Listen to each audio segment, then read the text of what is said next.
Seharian ini kamu terus duduk di meja dengan posisi yang kurang nyaman. Sesampainya di rumah, kamu langsung ke kasur, berbaring tengkurap, dan berharap kamu bisa mengistirahatkan leher. Besoknya ternyata kamu bangun dengan leher pegal-pegal. Nah, stop dulu. Coba kembali ke momen pas kamu sampai di rumah. Ototmu sudah lemah dan bekerja terlalu keras karena duduk seharian. Jadi, butuh istirahat yang baik. Tapi tidur tengkurap bukan solusinya. Tidur tengkurap bikin punggungmu melengkung dan lehermu berputar ke samping karena kamu tentu nggak bisa bernapas kalau tertutup bantal. Tekanan di tulang punggung dan sendimu pun jadi terlalu berat. Posisi tidur terbaik untuk leher adalah miring atau telentang. Saat tidur telentang, berat badanmu tersebar merata ke seluruh tubuh dan tulang belakangmu nggak melengkung. Kalau kamu suka tidur di posisi begini, taruh bantal kecil di bawah kepala dan lehermu supaya tetap rata. Kalau bisa, bantal yang bulat ya. Kamu bisa menaruh rol leher kecil di dalam sarung bantal yang lebih lembut untuk penopang leher tambahan. Kalau lebih suka tidur menyamping, jangan beli bantal yang terlalu tinggi atau terlalu kaku. Carilah yang tebalnya setara dengan jarak antara telinga dan sisi bahu luarmu. Bantal tebal membuat lehermu tertekuk dan kamu cenderung bangun dengan leher kaku. Bantal juga sebaiknya jangan terlalu empuk dan rata. Ketebalannya harus cukup untuk membuat garis lurus dari kepala dan lehermu sampai ke tulang belakang. Kamu juga bisa menaruh bantal tipis di antara kakimu untuk menyelaraskan tulang belakang, pinggul, dan panggulmu.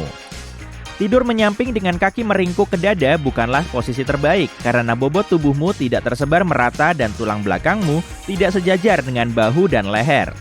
Sebaiknya carilah bantal dengan busa memori. Bantal ini memungkinkanmu tidur dalam posisi yang sesuai dengan lengkungan alami serviks tulang belakang atau 7 tulang pertama yang membentuk lehermu. Bantal busa memori punya banyak bentuk dan ukuran. Kalau ingin memakainya untuk tidur tengkurap, kamu bisa mencari model berkontur. Untuk yang suka tidur miring, carilah bantal persegi panjang tradisional yang lebih tinggi di bawah leher dibanding di bawah kepala. Pilih kain sejuk alami untuk sarung dan selimut bantal. Kain ini akan membuat bantalmu lebih awet. Belilah isian bantal kualitas paling tinggi yang mampu kamu beli, sebab kamu akan tidur selama lebih dari 2.500 jam di sana. Kamu harus mengganti bantal busa memorimu setiap 3 tahun. Bantal biasa bisa bertahan sampai 18 bulan sebelum kehilangan kekuatannya dalam menopang kepala dan membuatmu nyaman semalaman. Matras biasanya punya ketahanan 5-10 tahun. Tapi kalau punyamu sudah terasa bergelombang atau badanmu nyeri dan merasa lebih baik tidur di hotel daripada di rumah, berarti sudah waktunya kamu mengganti matras. Ada 3 jenis matras dasar, inner spring, busa, dan yang bisa diatur. Kaum tidur menyamping butuh kasur lebih lembut untuk menopang berat badan dan menyesuaikan dengan bentuknya. Inner spring adalah pilihan yang pas untuk menangkal tekanan, dan busa lembut dengan titik lega di sekitar bahu dan pinggul juga merupakan pilihan yang baik.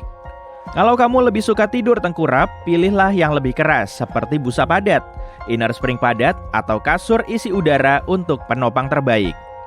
Kalau lebih suka tidur telentang, kamu butuh matras yang level sedang, dengan permukaan yang bisa menopang tulang belakang dan meratakannya dengan baik. Kamu bisa mencoba berbagai opsi yang ada. Omong-omong soal tidur, kalau kamu lelah, cobalah minum kopi dan tidur sebentar. Teguklah secangkir kopi hitam atau espresso tanpa gula, krim, atau susu dengan cepat, lalu tutup matamu, rebahan atau duduk dengan nyaman, dan atur alarmmu selama 20 menit. Tidur siang kopimu akan berakhir saat kafein mulai aktif dan mendorong molekul bernama adenosin dari otakmu. Kamu akan bangun dengan lebih melek dan segar. Kalau kamu tidak sempat tidur siang kopi, kunyahlah permen karet. Mengunyah permen karet bikin kamu nggak terlalu mengantuk dan lebih waspada. Beberapa penelitian bahkan menunjukkan mengunyah permen karet meningkatkan nilai dan ingatan. Ini mungkin efek dari aktivitas otak ekstra yang disebabkan oleh mengunyah atau rasa mint yang menyegarkan itu. Jangan sikat gigi tepat setelah makan, apalagi kalau kamu baru melahap makanan dan minuman asam, kayak jeruk, tomat, minuman berenergi, atau soda. Kalau langsung menyikat gigi, kamu mempercepat efek asam dan bisa bikin enamel rusak. Tunggulah setidaknya 30 menit sebelum menyikat gigi dengan aman. Saat kamu ke gym lagi, bawalah susu coklat. Susu adalah sumber protein dan coklat di dalamnya kaya akan karbohidrat. Jika digabungkan, keduanya membantumu memulihkan dan membangun kembali otot dan memuatnya kembali dengan cairan dan nutrisi yang hilang lewat keringat. Kandungan gulanya yang tinggi juga turut berkontribusi untuk membantumu mengembalikan energi. Kalau kamu pernah cegukan dan sulit hilang, ambil gula sesendok penuh untuk menghentikannya. Bentar, emang ada hubungannya? Iya, gula merangsang saraf yang menghubungkan otak dan perut, bikin bagian belakang tenggorokanmu gatal dan menyela cegukanmu. Kamu juga bisa mencoba minum dari sisi berlawanan gelas yang biasa kamu genggam atau cobalah gigit lemon. Saat panas di luar bikin kamu gerah, minumlah minuman hangat untuk mendinginkan diri. Tubuhmu akan merasakan perubahan suhu ini dan mempercepat produksi keringat. Kamu akan merasa lebih lega saat banyak keringat menguap dari kulitmu. Berdirilah dengan satu kaki saat menyikat gigi di pagi hari dan kaki satunya di malam hari. Ini adalah cara yang bagus untuk melatih stabilitas otot intimu, mengembalikan keseimbangan dan mendapatkan postur yang lebih baik. Kamu bisa menutup mata sambil menyeimbangkan diri agar lebih sulit. Kalau bisa berdiri dengan satu kaki cukup lama, artinya otakmu sehat. Duduklah dengan mata tertutup. Hitung napasmu 15 kali. Cobalah untuk tidak memikirkan apapun. Meditasi 1 menit setiap hari ini bisa menenangkan pikiranmu, merilekskan diri, dan menyelaraskan diri dengan apa yang terjadi dalam hidupmu. Kamu juga bisa memahami intuisimu dengan lebih baik dan memancing perubahan positif. Kalau kamu sulit tidur, cobalah metode 1 menit 478. Duduk yang nyaman, embuskan udara dari paru-paru. Tarik napas lewat hidung selama 4 detik. Tahan napas selama 7 detik dan buang lewat mulut selama 8 detik. Ulangi semuanya 3 kali. Minumlah segelas air setiap kali kamu lapar. Kamu mungkin cuma dehidrasi. Kalaupun masih lapar, kamu jadi nggak makan berlebihan dan bisa merasa kenyang lebih cepat. Air dingin lebih ampuh ya. Kamu mengecek ponsel sekitar 52 kali sehari. Udah, ngaku aja. Latih dirimu untuk selalu menarik napas dalam-dalam sebelum membuka ponsel. Saat menarik napas, pikirkan alasan kenapa kamu harus membuka ponsel.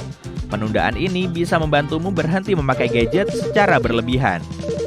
Biasakan untuk memarkir mobil sejauh mungkin dari pintu depanmu. Kalau kamu kerja kantoran, 1 menit berjalan kaki sudah sangat bagus untuk kesehatanmu. Ini bisa sekaligus meredakan stres dan melegakan ketegangan di otot dan sendimu. Kalau kamu nggak sabar pakai sepatu baru, ada cara untuk bisa bikin sepatu melunak lebih cepat. Pakai kaos kaki tebal. Panaskan salah satu sepatu dengan pengering rambut selama 1 menit sampai terasa empuk. Lalu pakai. Oh, panas juga. Lalu lakukan hal yang sama dengan sepatu satunya. Oh, panas lagi. Kemudian, pakai di rumah selama yang kamu mau sampai sepatumu dingin. Dengan melakukannya beberapa kali, sepatumu nggak akan sempit atau bikin kakimu luka lagi, karena sudah terasa selembut awan. Cobalah iris kentang untuk deodoran alami. Gosok irisan ini di ketiakmu dan di area berbau lain, misalnya kaki dan tangan. Kentang kaya akan mineral bernama potasium. Itu sebabnya kentang bisa menghilangkan air berlebih dari kulitmu dan mencegah keringat berlebih. Kamu juga bisa minum jus tomat buatan sendiri atau teh herbal untuk memperlambat kerja kelenjar keringatmu. Kalau kamu nggak bisa berhenti ketawa di waktu-waktu yang nggak pas, sering-sering aja ngobrol sama aku. Atau coba alihkan dirimu sendiri untuk menggeser pikiranmu ke tempat lain. Misalnya, menghitung mundur dari 100, bikin beberapa daftar membosankan di benakmu, cari warna tertentu di sekitarmu, nyanyikan lagu untuk diri sendiri, atau cubit dirimu. Atau ya ketawa aja. Letakkan ponselmu sejauh mungkin dari tempat tidur. Jadi kamu nggak akan mencet tombol snooze alarm keesokan paginya. Saat berjalan untuk mematikannya, kamu akan teringat tugas yang harus kamu kerjakan di jam-jam berikutnya. Jadi kamu nggak bakal kembali ke tempat tidur lagi deh.